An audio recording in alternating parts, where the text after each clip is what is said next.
उज्ज्वल भवितव्य आपल्या मुलामुलींचं सर्वाधिक योगदान नॅशनल इंग्लिश मीडियम स्कूलचं होय। आदर्श एज्युकेशन सोसायटीचं national English medium school Nadgive उच्च शिक्षित अनुभवी स्टाफ 10वीचा 100% रिझल्ट, डिजिटल शिक्षण प्रणाली, सुसज्ज लायब्ररी आणि लॅबोरेटरी, स्पर्धा परीक्षा मार्गदर्शन, कला क्रीडा सांस्कृतिक क्षेत्रासाठी प्रोत्साहन आणि व्यक्तिमत्व विकास यासह अनेक सुविधा। प्री प्रायमरी ते 10वी आजच आपल्या पाल्याचा प्रवेश निश्चित करा।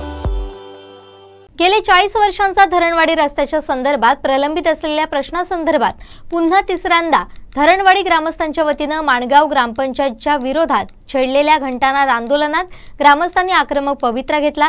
बीडीओंचे आदेश न मानणाऱ्या माणगाव सरपंच मनीषा भोसले यांना तात्काळ निलंबित करण्याची मागणी ग्रामस्थांनी केली आहे आणि गंभीर आरोप देखील केले आहे।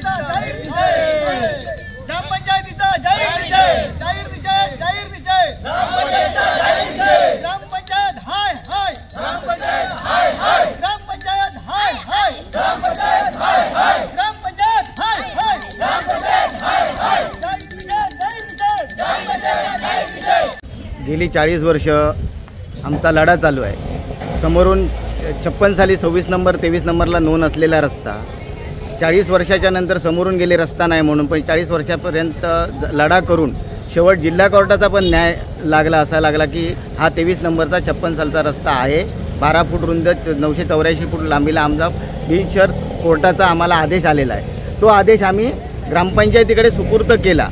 सुपूर्द करून त्याच्यानंतर ह्या रस्त्यावरती खडीकरणाचं झालं, ग्रामपंचायती कित्येक वेळा खर्ची झालेली आहे, त्याच्यावरती खर्चाला कुठचाही त्या रस्त्यावरती आजच्या घडीला कुठच्याही कोर्टाचा आदेशही नाही आहे आणि त्याच्यावरती केसही नाही आहे आणि समोरून कुठच्याही व्यक्तीने त्याच्यावरती आक्षेप घेतलेला नाही। आमच्या रस्त्यावरती आमच्या प्रॉपर्टीवरती तुम्ही खर्ची का केली म्हणून अशी कुठचीही तक्रार आजपर्यंत ग्रामपंचायत दाखल केलेली नसून, पण हे आतल्याच राजकारणात आतूनच नातेसंबंधाचे आताचे ग्रामपंचायत सरपंच मॅडम स्वतःचे नातेसंबंध संपवण्यासाठी नाहक ग्रामस्थांना त्रास देत आहेत असा आमचा ह्या ग्रामपंचायतीवरती आरोप आहे। दुसरी गोष्ट, आज तो मंजूर झालेला रस्ता आहे, खासदार निधीतून मंजूर झालेला रस्ता आहे, त्याला जो ना हरकतच्या दाखल्यासाठी आज आम्हाला कमसे कम 5 वेळा धरणे आंदोलन साखळी आंदोलन करून आज आम्ही ते विचारणा करतो, आम्हाला ते ना हरकत दाखला द्या म्हणून। तो ना हरकत दाखला न देण्याचं काम आज ग्रामपंचायत सरपंच मॅडम करतायत। हे राजकीय सुडापोटी करतात आणि ह्याच्यावरती अशा दबावात आमचं आंदोलन दाबून टाकण्याचा प्रयत्न करतात। कालपर्यंत असेच पत्रव्यवहार करते की तुम्हाला कुठच्याही परिस्थितीत आम्ही असा तुम्हाला पत्र देणार नाही।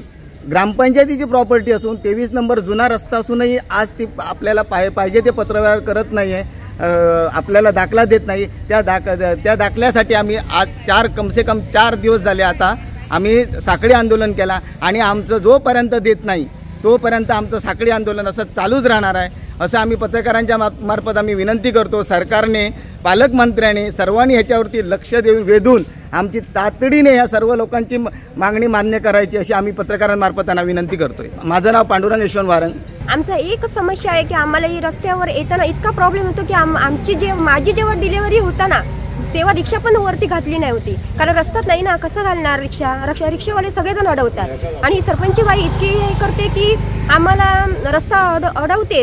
आम्ही काल इथे बसलो होतो पण ती इथे आलीच नव्हती, तिकडून ती बाईकवर बसली गेली। आम्ही ते लहान मुलांना येऊन येतो बसतो, हे आम्हाला अजिबातही करत नाही, विचारत पण नाही कशासाठी तुम्ही बसला तिथे।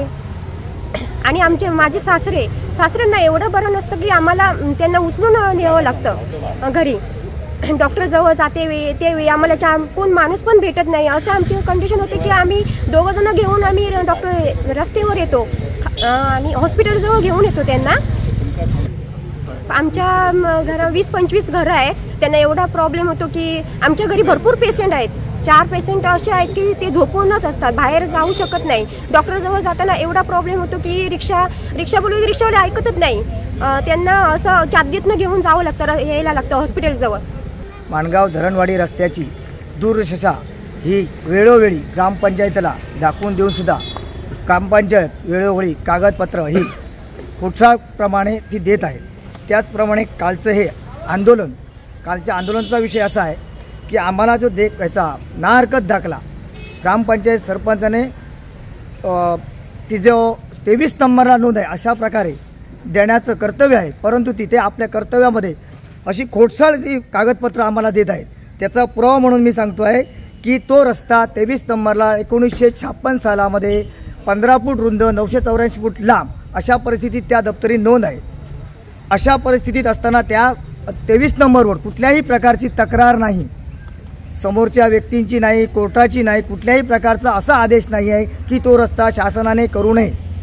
परंतु सरपंच जे आज सरपंच भोसले मॅडम आहेत ती आम्हाला खोडसाळ कागदपत्र देऊन आमची दिशाभूल करत आहे. त्याचप्रमाणे कालचा आमच्या आंदोलनांतर्गत त्यांना आमची मागणी एवढीच आहे की आम्हाला 23 नंबरला नोंद आहे अशा परिस्थितीत तुम्ही ना हरकत दाखला दिला पाहिजे. त्या पद्धतीनं सदर रस्ता हा करण्यास हरकत आहे, परंतु त्या रस्त्यावर असणाऱ्या घरादारांना कुठल्याही प्रकारचा त्रास होऊ नये याची दक्षता घ्या. अशा परिस्थितीत चुकीचा जो त्यांनी आम्हाला ना हरकत दाखला दिला आहे ह्याच्या विरोधात आम्ही हे आंदोलन करत आहोत. आमची मागणी अशी आहे की 23 नंबरला रस्ता हा 1956 सालामध्ये 15 फूट रस्ता आहे. आमची मागणी कोर्टाचा आदेश 12 फूट आहे. 12 फुटामध्ये येणारे असा आदेश आहे की 12 फुटेमध्ये येणारे कुठलीही झाडं असेल, घरं असेल, काही असेल ती अतिक्रमण हे काढायचं आहे. अशा आदेशाप्रमाणे 2005 12 फूट रस्ता खडीकरण झालेला आहे. परंतु त्यानंतर ज्या समोरच्या व्यक्तीने जे अतिक्रमण दिले तो वेळोवेळी आम्ही पत्राद्वारे तक्रारी अर्ज दाखल केलेले आहेत, परंतु ह्या ग्रामपंचायत कुठल्याही प्रकारची त्याच्यावर दखल घेतलेली नाही. त्याचप्रमाणे आज आमचं एवढंच मागणं आहे की शासनाचा निर्णय जर रस्त्यावर असणारी घरदारं असा जर आदेश आहे निर्णय, तर रस्त्यावर पण ती घरदारं येऊ नये असे हे ग्रामपंचायत आमची दिशाभूल करत आहे. तर आमची एवढीच मागणी आहे की 23 नंबरला असणारा रस्ता त्याप्रमाणे यांनी ना हरकत दाखला द्यावा अशी आमची त्यांना विनंती आहे. परंतु कालच्या मीटिंगमध्ये, कालच्या आंदोलनात सरपंचबाईने मी दाखला अशा प्रकारचा देऊ शकत नाही, तुम्ही वरिष्ठांकडे का इतर काही गोष्टींनी माझं काही पण करून घ्या अशी आम्हाला धमकावत तिनं दिलेली आहे. दरम्यान या घटनेबाबत माणगाव सरपंच मनीषा भोसल्यांना विचारलं असता असं कोणत्याही प्रकारचा रस्ता अडवला जात नाही, ज्या टेक्निकल गोष्टी आहेत त्याची आपण माहिती घेणार असल्याची प्रतिक्रिया त्यांनी यावेळी दिली आहे. गोष्ट म्हणजे मी आता ही सरपंच नवीन आहे, बरं 40 वर्ष ह्याच्यामध्ये दोघांचा इथं वाद आहे आणि 40 वर्षापूर्वीचा वाद असल्यामुळे ह्याच्यामध्ये मी नेमकं काय निर्णय द्यायचा आहे तर मी वरिष्ठांकडून सल्लामसलत करूनच देते. काल त्यांच्या आंदोलन समाजांना आम्ही सांगितलं की सदर रस्त्यावर तक्रार जर काही तक्रार आहे, जर एखाद्या ह्याच्यावर तक्रार असेल तर त्याचा डायरेक्ट तसा तुम्हाला देता येतो का, पत्रव्यवहार करता येतो का, आपण एक बसवूया, एकत्र समझोता करूया आणि समंजसपणे जिथे जसं जसं उपलब्ध तसं घेऊया. पण ते काय त्याला ॲक्सेप्ट होत नाही आहे. ते मला सांगतात 15 फुटाचाच तुम्ही मला ते द्या, रस्त्याचा नार्क दिला पाहिजे. तक्रार असताना तसा नार्क मला देता येत नाही साहेब. दुसरी गोष्ट काय होतं की आम्ही त्यांना सांगितलं की आम्हाला त्यातलं पुरेपूर माहिती समजली नाही की प्रत्येकजण आपापले वेगवेगळे कागदपत्र सादर करत आहेत. त्याच्यामुळे आम्ही न्यायालयीन दावे जे काय झाले आहेत वादी प्रतिवादीमध्ये काय नेमके झाले आहेत त्याचे आम्ही विधी तज्ज्ञांकडून मार्गदर्शन घेऊन तुम्हाला आम्ही तसं त्याचं योग्य निर्णय देऊ. त्या संदर्भात मी कोर्टाचं काही सांगू शकत नाही, कारण मी एवढी काय वकील नाही की त्याचे तज्ज्ञ नाही आहे.